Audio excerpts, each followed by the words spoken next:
Yeah, definitely great to see the way the boys played over the weekend, and I'm sure there's still a lot that we would like to improve on and that we can rectify going up into the rugby championship.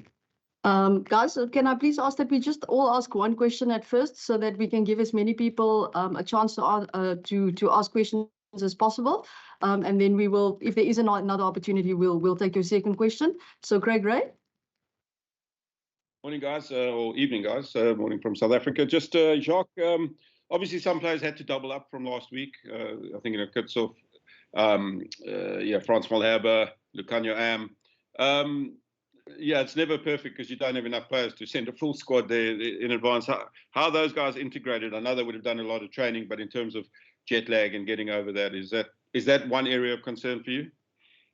No, I think the plan was always to with the two squads that we or not two full squads, but sending guys here a little bit earlier obviously gives you the benefit of them adjusting to the different time zones.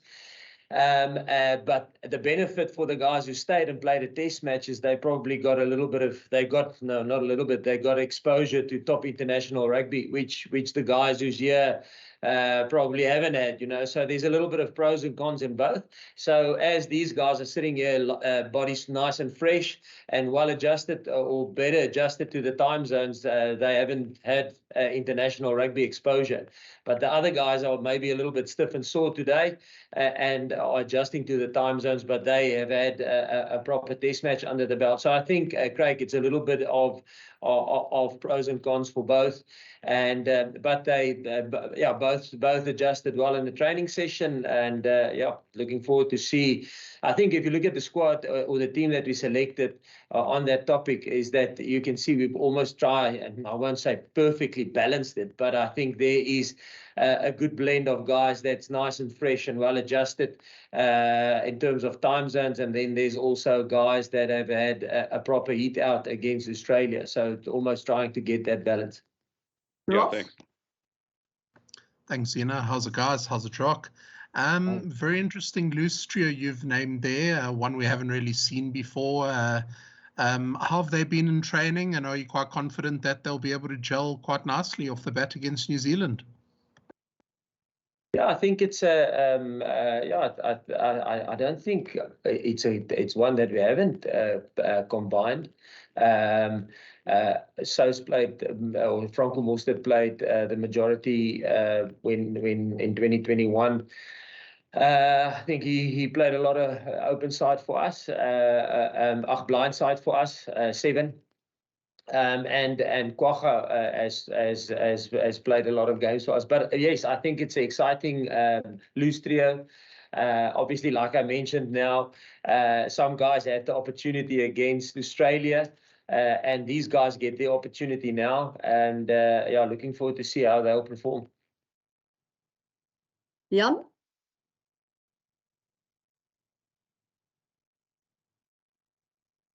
Jan? Yeah, no, sorry, apologies. I struggled a bit with the mic there. Jacques Jan de Koning. Your halfback combination, scrum half, fly half. Talk to us about what are you expecting now. Obviously, we saw what happened last week, and we had really good results from that. Now you've got a very different halfback combination. Do you expect the same style? Do you expect different things from them?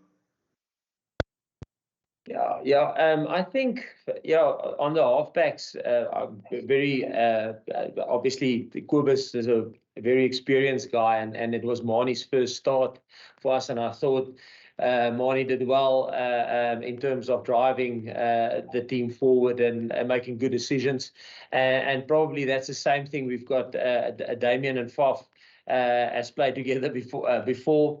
And I think in terms of your question, do we expect the same thing? Yes, we will obviously we'll see different pictures from New Zealand than what we saw from Australia. So basically, what do we want from our 9 and 10 is to make good decisions and to make sure that our back's going forward. And like I said, the pictures and opportunities will be different because it's a different team. Morgan? Thank you. Hi, Coach. On Saturday, Coach Stick said that there were a handful of players that had played themselves into the team for New Zealand. And just looking at the team that you guys have sent out now, who are those players that managed to make this team after their performance against Australia? And I think that we pretty much we were open with the players, so they pretty much had a good idea of who will play in the test match on both sides. I mean, we were open and honest with them from the start. But obviously the New Zealand side weren't selected because of their injuries, because of form and stuff like that. But I'm not going to go into too much detail in terms of who played themselves in. We always had the idea, like I mentioned before, that we would like to, if it was possible, to have a blend between guys that have travelled early and guys that have played against Australia, to almost get that balance right, and having guys that, let's call it battle-hardened, guys that's battle-hardened, that had a test match under their belt, and then guys that's fresh. We always thought of having that blend. That's why I think in last week's presser, we mentioned a couple of times that the guys that have travelled here, some of them will not even be in the match day 23. Some of them will not start because that was always at the back of our head, that we will try and blend it as much as possible. Percy? Oh, dankie Zina. Zina, ek het 'n Afrikaanse vraag net vir Loot en vir Cheslin. Meneer, ek vra net die vraag, Loot, julle afvaarters besluit op Eben Etzebeth, 'n baie ervare man as julle leier vir hierdie naweek se wedstryd. Hy was lank weg van die wedstryd gewees. Sê gou vinnig iets vir my van omtrent Eben Etzebeth met sy ervaring, en wat verwag julle van die tuisspan? Hulle kom ook met groot selfvertroue terug van Argentinië af. Baie dankie. Julle albei. Hi Percy, ja, ek dink op Eben, hy was al voorin Springbok kaptein. Hy's 'n ou, die mees ervare ou in die span of in die groep. Iemand wat ons almal baie respek vir het en nou wat lei deur sy aksies, so is maklik om so te volg. Ek dink New Zealand is altyd 'n harde wedstryd, altyd 'n baie taai opponent, en vir alles hulle in New Zealand speel ook met baie trots vir die try, en dit gaan Saterdag weer eens 'n groot toets wees vir ons as 'n span. Ja, van my kant af dieselfde wat Lot ook gesê het. Eben is as al hier op 2 jaar, baie ervaring en hy's 'n professionele atleet, en ons almal kyk ook op na hom, en hy's net 'n ou wat lei op die veld, en verwag net van almal rondom hom om homself te doen ook. Ken?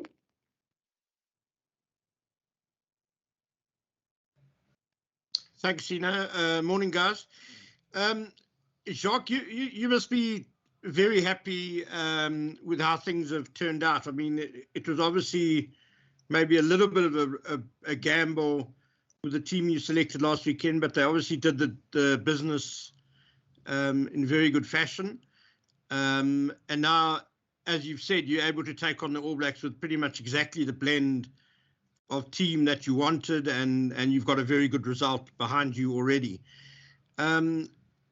Is it also, I mean, never mind whether teams are first choice, second choice, whatever, it seems to be the team that you've played against the All Blacks a lot over the last couple of years. So is it more about specific things that the All Blacks bring in the game, that this is the best team to counter those things? Ken, it's Ken, Ken asked me. Ken, I think the probably the first thing is that we know that we will we need a squad to build momentum during the Rugby Championship, and to try and be competitive and win the Rugby Championship. We know that we need a squad. And we also need a squad for the 2 warm-up games that we're going to play against Wales and against the All Blacks at Twickenham. And then we will need a squad going into the World Cup. So I think the thing is, and we said it from the start, there wasn't an A and a B side. Like you rightly mentioned, I think now, is that the team that we selected to play against Australia is a team that we felt had the right mix to be competitive with Australia, and the same with this one. Obviously, we weren't as, because of injuries and there could have been injury changes, we weren't 100% sure of how this team would pan out. But the team that we selected for this weekend is obviously a team that we feel can be competitive against a very good New Zealand side. And I think if you look at the last couple of exchanges that we had between ourselves and New Zealand, they were always close. And that's the nature of the competition between the two countries. So yes, I think the main thing is we will need a squad. And just as the guys, Cheslin and Luet and the guys who came over early had the responsibility of preparing that Australian side to put out a good performance against Australia. The guys who've travelled here now, who's not in the team, has got the same responsibility of preparing these guys as good as they can for a New Zealand side, like you rightly say, on form. They had a good result over the weekend. They were impressive. So yeah, I think that's the main thing. Like we've said from the start, there was no A and a B side, and the team that we selected for the two teams are teams that we feel would be good to do the job for us. Kotso?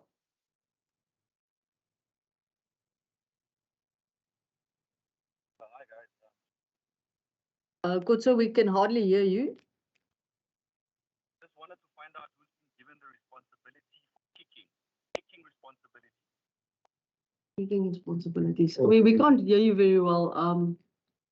Yes, I think your question was kicking responsibility. Am I right? I think they. Can you hear me now? Yeah. That's much better. All right. Just wanted to find out who's been given the kicking responsibilities. Yes, I think we haven't had like we. I'll take you back to the end of year tour last year. We said, listen, our kickers are kicking, and Cheslin is kicking for poles. He can kick for poles. He did in the end of year tour. Damian Willemse is kicking for poles, as he did on the end of year tour. Faf is kicking for poles like he did on the end of year tour. So we've got a couple of options, and between them, they will probably make a decision. And we're measuring their trainings and their kicks at poles and who's in good form and rhythm.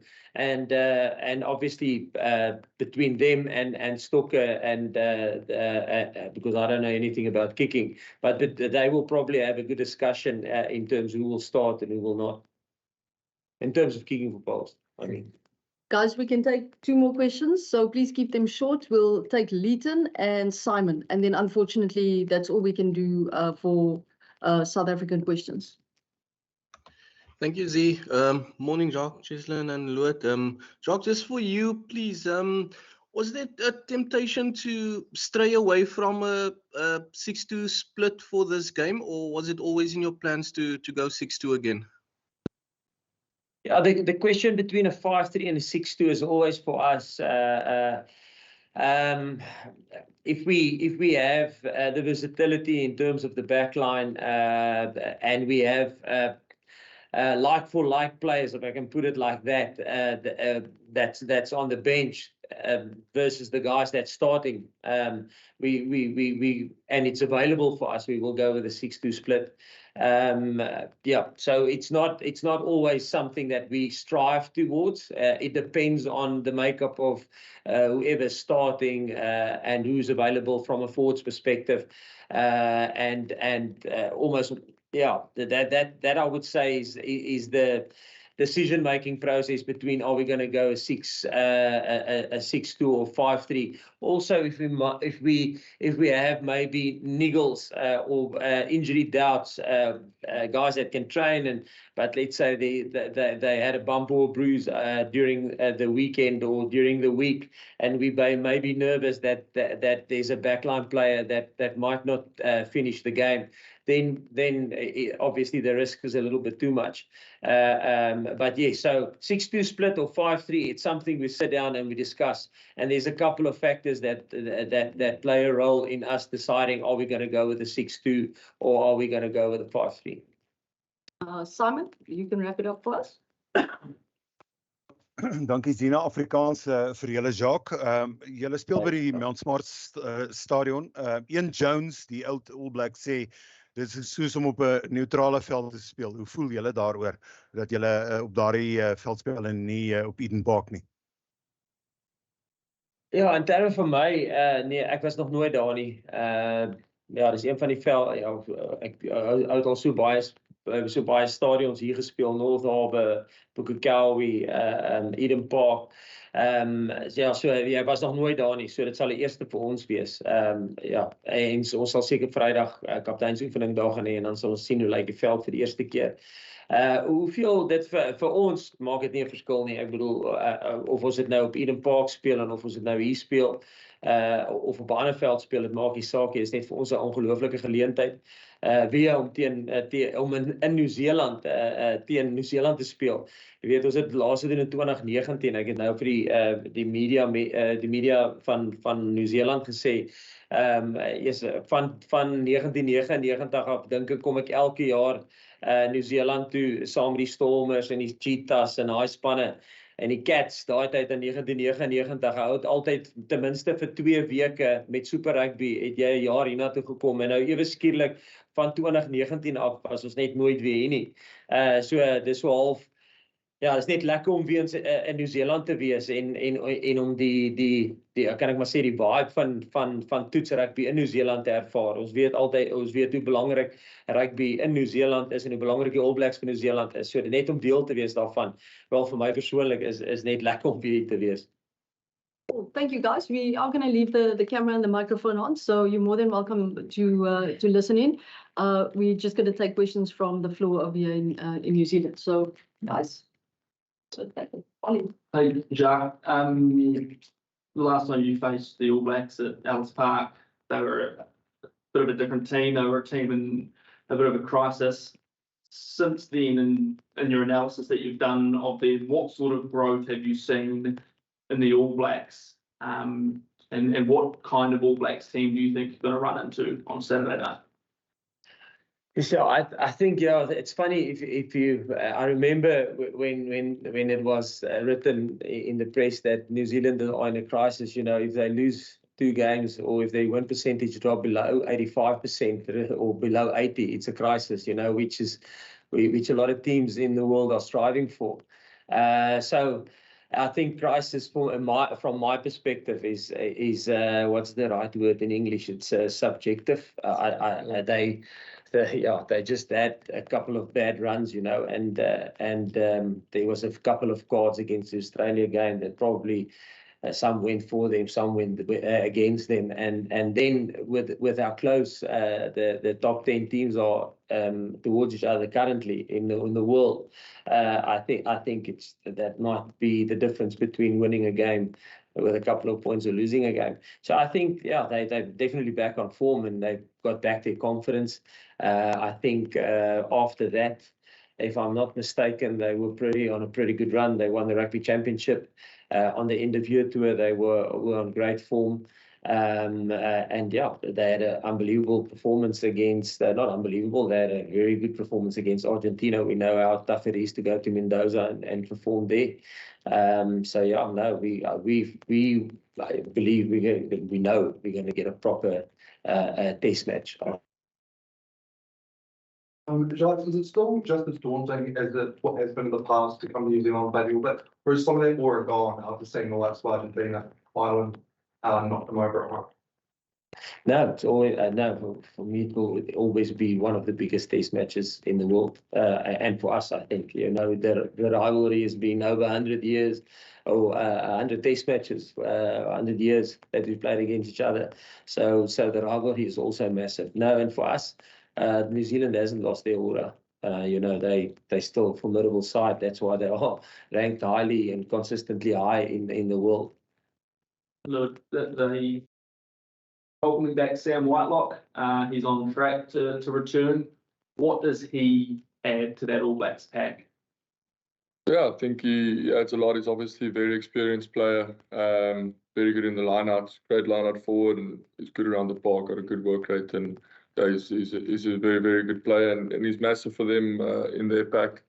like I said, brings a lot of experience and he's a guy that grafts around the field, works really hard, and a type of a no-nonsense player. So yeah, I think it'll make a big difference to their back if he plays. Speaking of, how much more confident are you than even at the on-field? Yeah, no, definitely. I think Eben, like I've mentioned previously, he's a very experienced player, our most experienced player, and he's a guy that, you know, leads by his actions and, you know, takes control of his job on the field and tries to help others as well. So for me, yeah, it's great for me to have him with me on the field.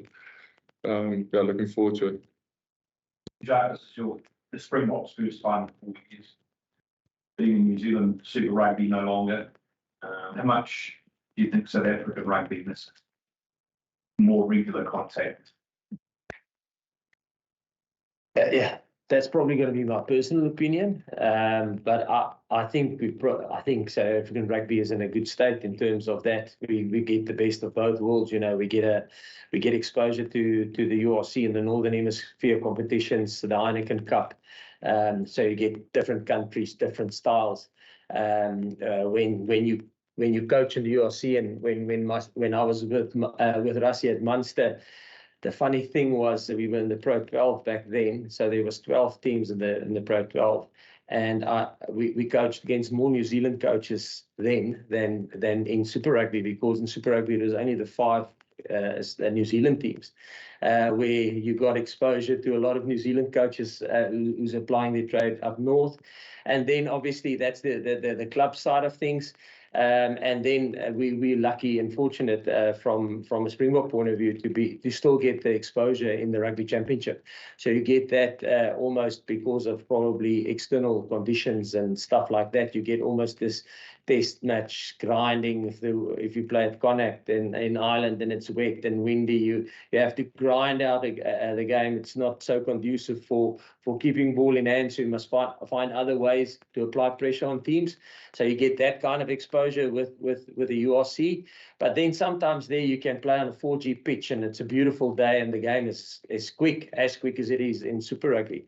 But then we obviously, I think, we get the exposure with the Boks, playing against quality sides with great individuals that can create magic through playing against Argentina, Australia, New Zealand. So I think we're in a good position.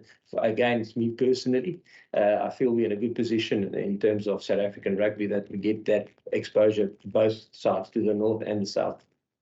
For the players who come early for the Premier game, what's the kind of allowed you guys to do in order to prepare for this weekend's game? And does it feel like you guys have a slight advantage, those players in particular, I guess, time into the weather and preparing for the game?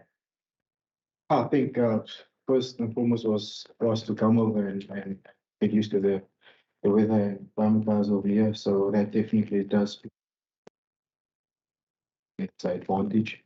We still have to go out and play 85 minutes on the field and play to the best of our ability at the end of the day. So it all depends up to us as players and the coaching staff, what we do during the week and what the build-up will be leading up to the weekend.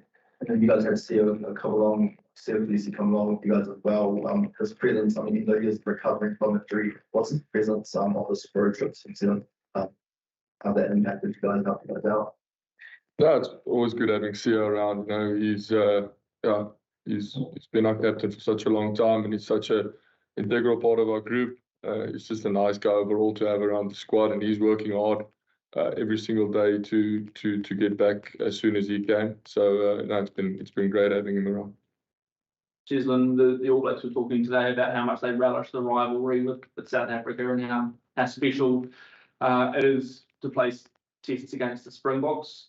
From your perspective, the rivalry with the All Blacks, how much do you enjoy that? How much is that a challenge you really look forward to? No, obviously it's been a rivalry for years, and whenever the Springboks and New Zealand meet, it's always a tough battle, and it will continue to be that way. Sure, and for us, as I said, and I'm a firm believer, it's what you do during the week and what confidence you can get throughout that, and taking that out onto the field as well. So yeah, it's going to be an exciting test match and one that I'm I'm sure each and every player is also looking forward to this coming weekend. Chisholm last week killed the Aaron, so obviously paid the cracker, 3 tries.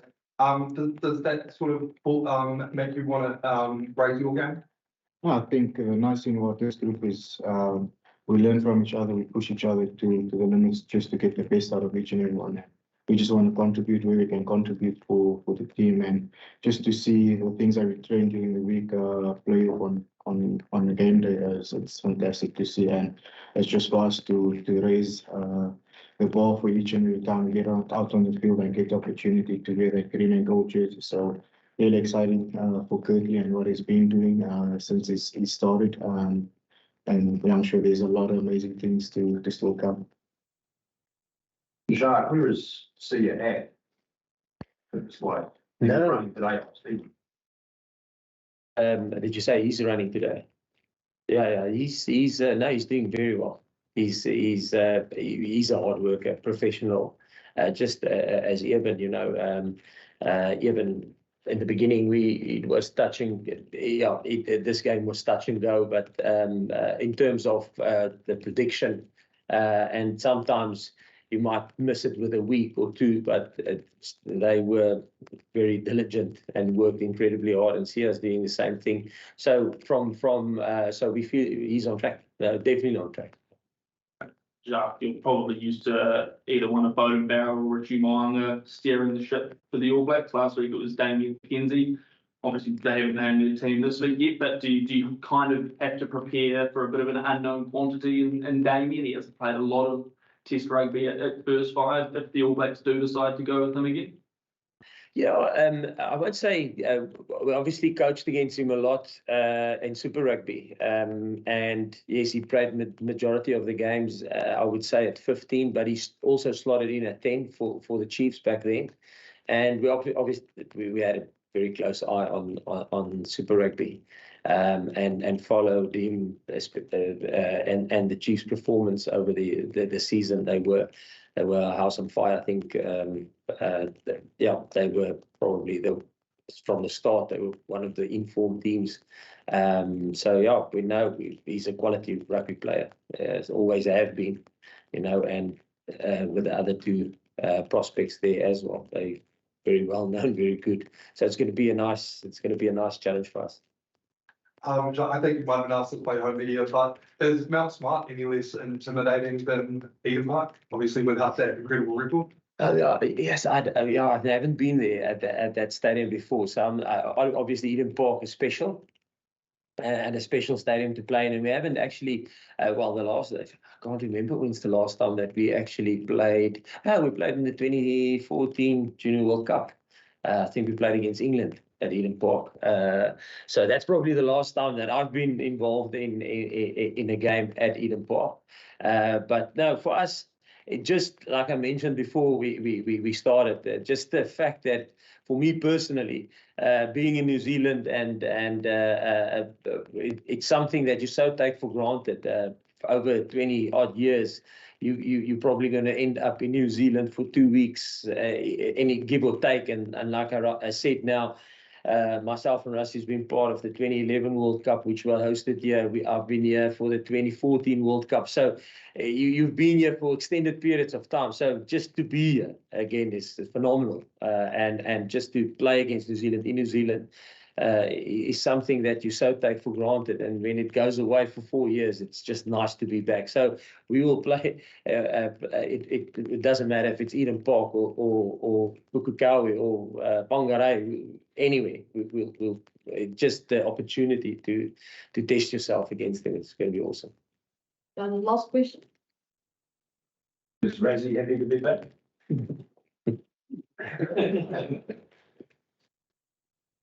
Thank you. Everyone else?